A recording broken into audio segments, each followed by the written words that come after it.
Hello and welcome to EduNova's practical session on PN junction diode. In this session, we will draw the characteristic curve of a PN junction diode and determine its resistance in forward and reverse bias. Let's learn in detail about the PN junction diode and how to perform this experiment. Aim: to draw IV characteristics of the junction diode. The apparatus used in this experiment are a PN junction characteristic apparatus and connecting wires.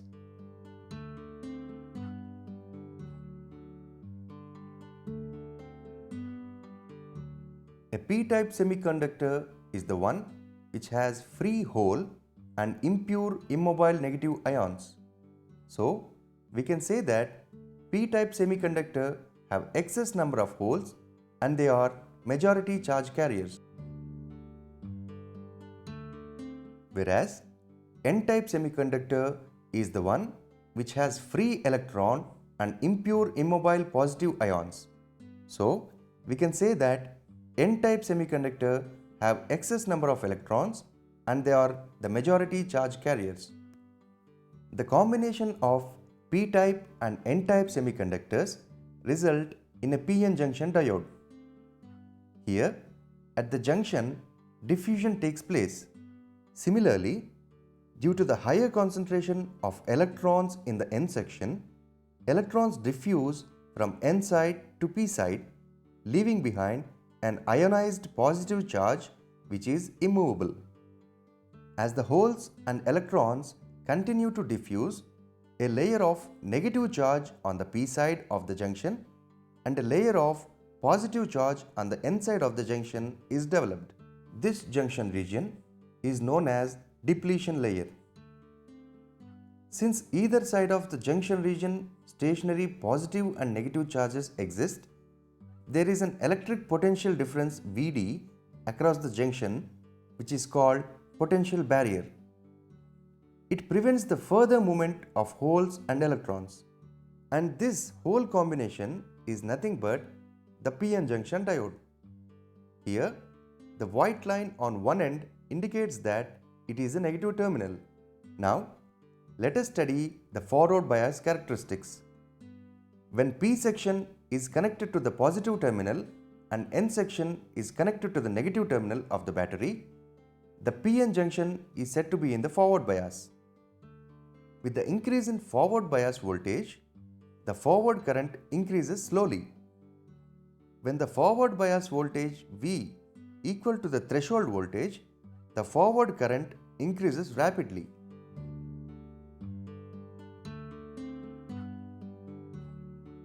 Now, let us move on to the reverse bias characteristics.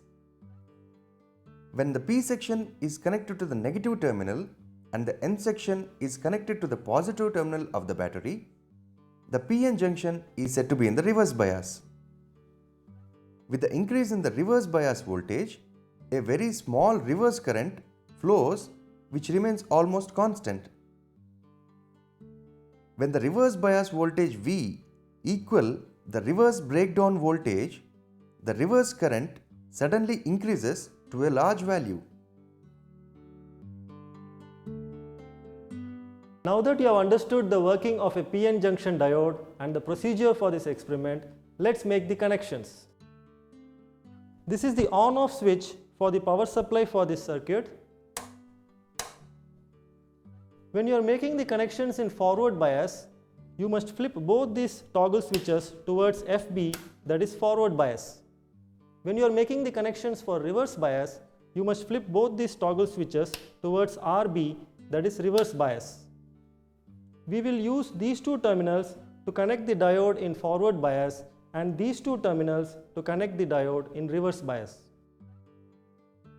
So now let's make the connections for forward bias. As you can see in the circuit diagram for forward bias, the positive terminal of the voltmeter is already connected to the high potential point and the negative terminal of the voltmeter is also already connected to the low potential point.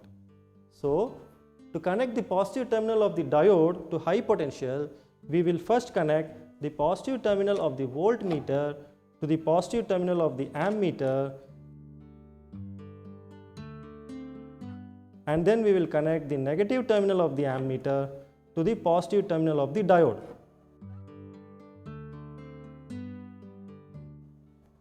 Next, to connect the negative terminal of the diode to low potential, we will connect the negative terminal of the voltmeter to the negative terminal of the diode.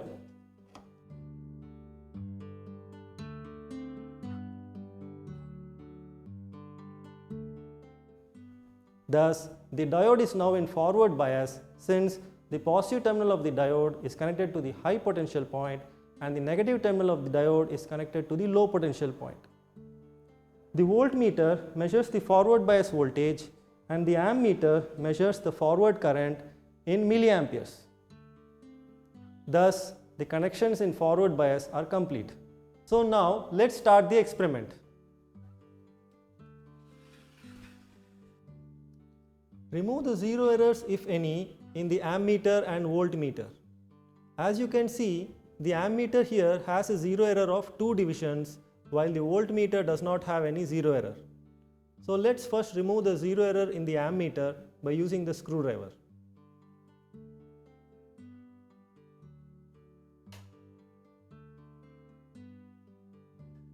So now the zero error has been removed from the ammeter.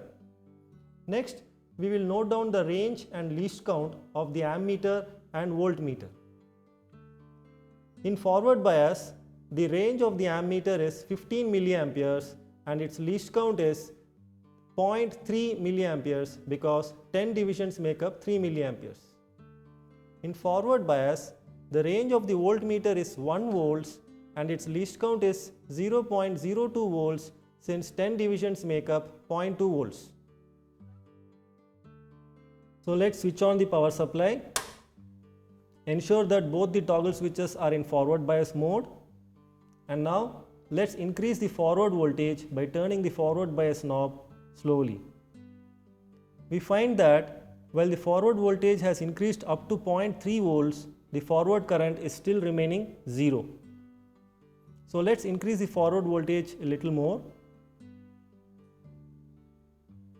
We find that when the forward voltage reaches around 0.4 volts, the forward current starts to rise. So thereafter, as I increase the forward voltage, the forward current also increases steadily. So let's check till what value of forward voltage the forward current reaches its maximum value in the scale.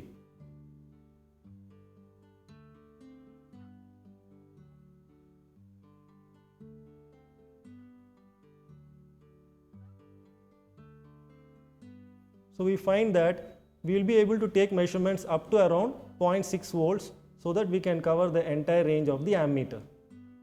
So let's take our first reading.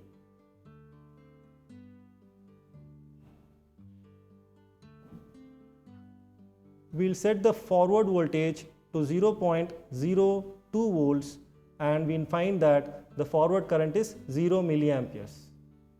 So like this, we can increase the forward voltage by turning this forward bias knob slowly and take as many readings as possible to cover the entire range of the ammeter and voltmeter. Remember to note down all the readings in the observation table.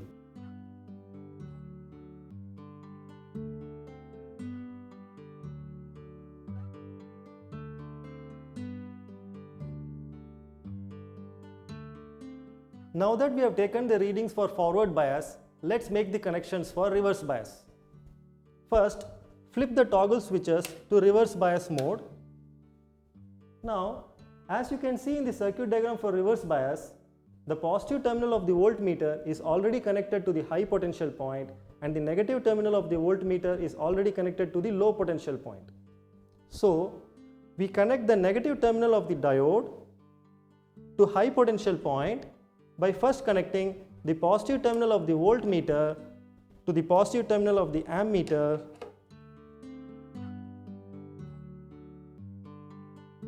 and then connecting the negative terminal of the ammeter to the negative terminal of the diode. Next, we connect the positive terminal of the diode to low potential point by connecting it to the negative terminal of the voltmeter.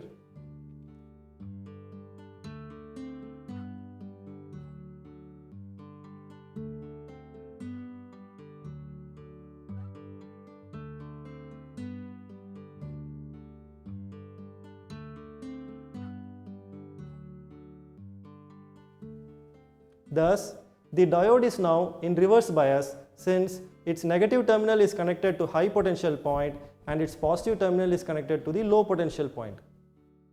This voltmeter measures the reverse bias voltage and this ammeter measures the reverse current in microamperes. This completes the connections for reverse bias. So now let's perform the experiment for reverse bias.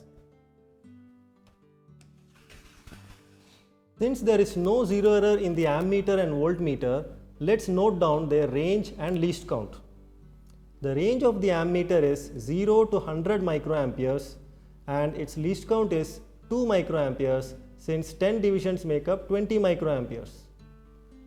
The range of the voltmeter is 0 to 100 volts and its least count is 2 volts since 10 divisions make up 20 volts.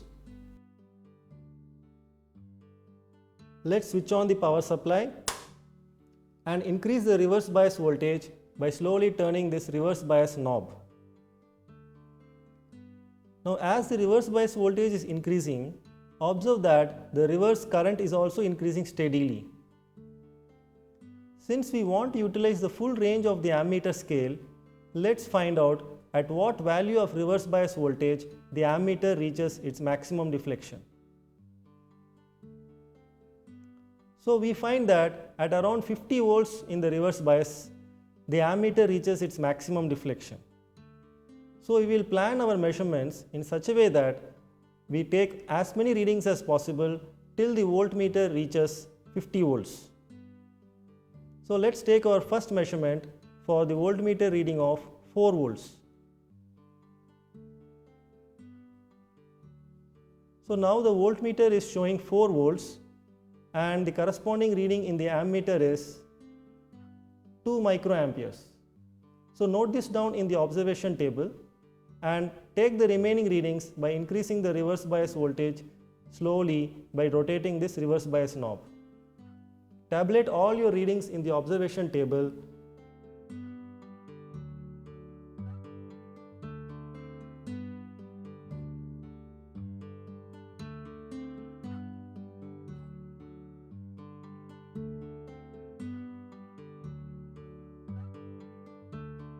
PN junction diode, forward bias.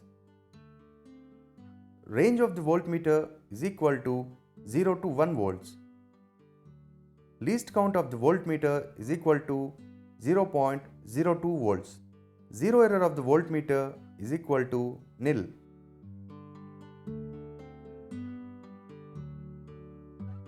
Range of milliammeter is equal to 0 to 15 milliamperes. Least count of milliammeter is equal to 0.3 milliamperes. Zero error of the milliammeter is equal to nil. Observation table for forward bias voltage and forward current. When the input voltage Vf is increased in steps of 0.02 volts from 0 to 0.2, the forward current If is 0. After that, when the input voltage is increased in steps of 0.1 volt, the input current slowly increases.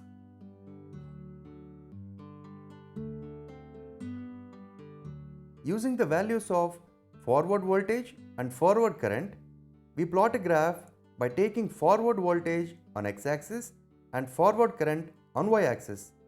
We consider a suitable scale. On x-axis, 1 cm is equal to 0.1 volt. On y-axis, 1 cm is equal to 5 milliamperes. Origin 0, 0.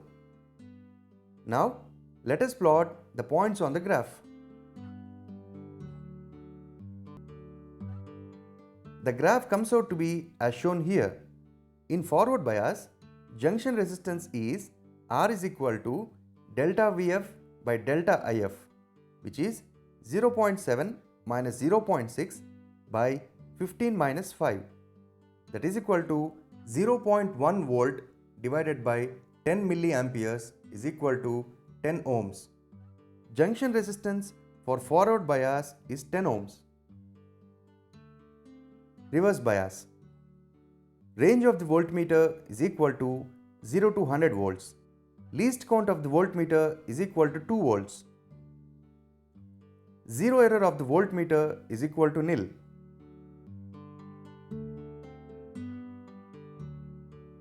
Range of the microammeter is equal to 0 to 100 microamperes. Least count of microammeter is equal to 2 microamperes. Zero error of microammeter is equal to nil. Observation table for reverse bias voltage VR and reverse current IR.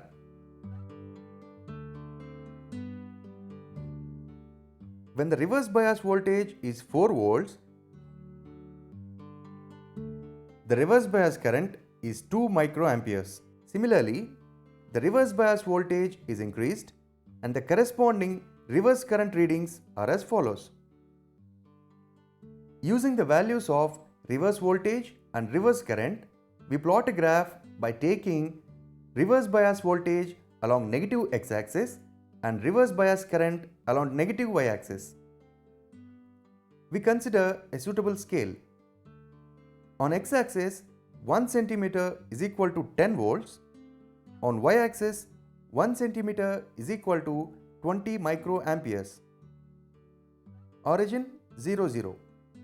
Now, let us plot the points on the graph. The graph comes out to be as shown here. Let us consider 2 points A 3018 and B 4032 in the graph. In reverse bias, junction resistance is R is equal to delta VR by delta IR, that is equal to 40 minus 30 by 32 minus 18, which is 10 volts divided by 12 microamperes, that is 0.83 into 10 power 6 ohms. Therefore, junction resistance for reverse bias is equal to 0.83 into 10 power 6 ohms.